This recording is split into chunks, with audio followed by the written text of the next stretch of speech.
Hello friends, I'm Esco. Not long ago I posted a video from my last hike, the Tour de Mont Blanc. I sleep in a tent every night. A few people had asked what all the campsites were called and how to book them. I decided to make a complete video especially on this topic, so here we go.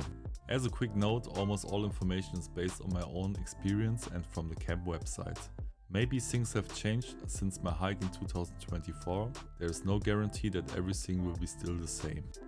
I did the hike anti-clockwise. If you want to do it in the other way around, just click backwards through the chapters. All spots are also noted again in the description. After about 20 kilometers from the start of the TMB, you arrive at the first camp, La Poney.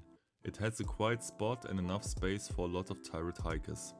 There are officially 140 tent pitches in a separate area just for TMB. A reservation in advance shouldn't be necessary, but if you want to be on the safe side, it's better of course. You can also book dinner and breakfast. I pay around 60 euros for everything including overnight stay. The camp is usually open from December to October. In addition to normal clean facilities, it also has a laundry room for clothes. The check-in time is 3 p.m, so it's better not to hike too fast, otherwise you will have to wait a long time at the camp. On the second day you arrive in the small village Les Chapieux. In addition to a pizzeria and a hut with restaurants, there are 2 large meadows and a small house with toilets and showers. The spot is a bit like an official white camping site. You can donate the sum of your choice into a box. There are no fixed prices. There's breakfast in the refuge, but you have to book it in the evening. If you want something more spontaneous, you can go to the pizzeria where you can get fresh croissants and coffee. I had no cell phone reception, but in the refuge bar you can ask for Wi-Fi. The most important feature is definitely the view in the beautiful valley. It got very windy at night, so better tie all the ropes on the tent. After you have crossed the border into Italy, there are 2 spots next to each other.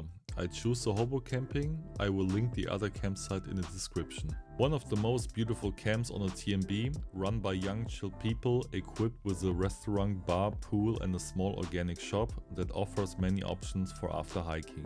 This space costs around 15 euros per tent in person. Food and drink prices are pretty fair. In the restaurant there's a station where you can charge your power bank overnight. There are cool magazines and books everywhere. Overall a very nice spot. The second campsite in Italy is right at the beginning of the forest. It is called Grande Juras. You can choose from a variety of pitches on the small flat areas in the forest. In summer you have little protection from the sun because of the trees. Unfortunately, the groundhogs don't go into the ground very well, but that was the only negative thing I could say about the site. The camp seems to be a family business. There are homemade Italian specialties and a very good coffee that the grandmother makes for you personally. However, to get to the site you have to take a 30 minutes walk downhill and then another 30 minutes uphill the next morning. Or you can take a short bus ride and get straight to the pass. In the evening there is the original pizza from the stone oven and a cold drink. I can only say I was very happy with the site. After crossing the border into Switzerland, the next place to pitch your tent is the Camping des Glaciers, located in the village of La Folie. The campsite has a large area and offers enough space for many hikers and travelers. Switzerland is known to be a little bit more expensive, but the price for overnight stays are fair and about the same as the rest, around 15 to 20 euros. You can pay everything with a card and don't need to change cash into francs. In addition to a small shop and a reception, there's also a guest house with a charging station and a kitchen for those who have not arrived with a camper. There's also a real supermarket and a traditional Swiss restaurant, where calorie bombs like rösti and fondue are on the menu, affordable by Swiss standard too. The next stop for the tour is the small mountain village of Chapeau-Lac. The campsite is right after the lake in the upper half of the village. The camp costs around 20 euros, has warm showers and a mini store in the reception. But you can easily spend the rest of your time after hiking in the village. In addition to a supermarket, there's also a hiking shop, several restaurants and a cafe where you can have a good breakfast the morning before you leave. Wherever I bought something, I was able to pay with card, so like at the last camp, you don't need to change in francs. The village is a little fancy, most of the restaurants are upscale. I ate at the Le Cabanon, very tasty and by far the cheapest menu with traditional dishes. There was nothing to complain about at the campsite, but because of the village I didn't spend much time there other than sleeping. The last place to sleep in Switzerland is the Le Portis in the Valais region. It consists of a hut with a small snack bar and a fireplace with a roof and a large tent as a dining room. As with the other places, I don't think you need to reserve a tent in advance. There is a huge meadow, I would surprise if there were no space left. It consists of a hut with a small snack bar and a fireplace with a roof and a large tent as a dining room. You can order a few dishes or take the diner package in the evening and then breakfast and a lunch pack in the morning.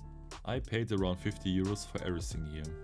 Dinner consists of several courses and was really worth it. There are a few tents on the side in the restaurant garden. Unfortunately, it rained when I was there, so I couldn't try most of it. The site is very quiet at night and you only hear a few cowbells quietly in the distance. Good thing you don't have to take an extra detour, the place is right on the route. This was a very nice camp spot as well. If you want to do the tour in 9 days, this refuge with a ski station is the last place to sleep. Next to the hut is a small mountain lake. You can put up your tent on the edge with permission. As on day 2, it is a kind of official wild camping spot that you can use for free. You usually spend money in the hut, which is how they make their cut. Dinner is only for guests and must be booked in advance. Maybe you can order by phone the day before, but not sure, so feel free to call and ask. But the most important thing is the incredible panorama. The place is at 2000 meters and has one of the most beautiful views, definitely a highlight on the tour.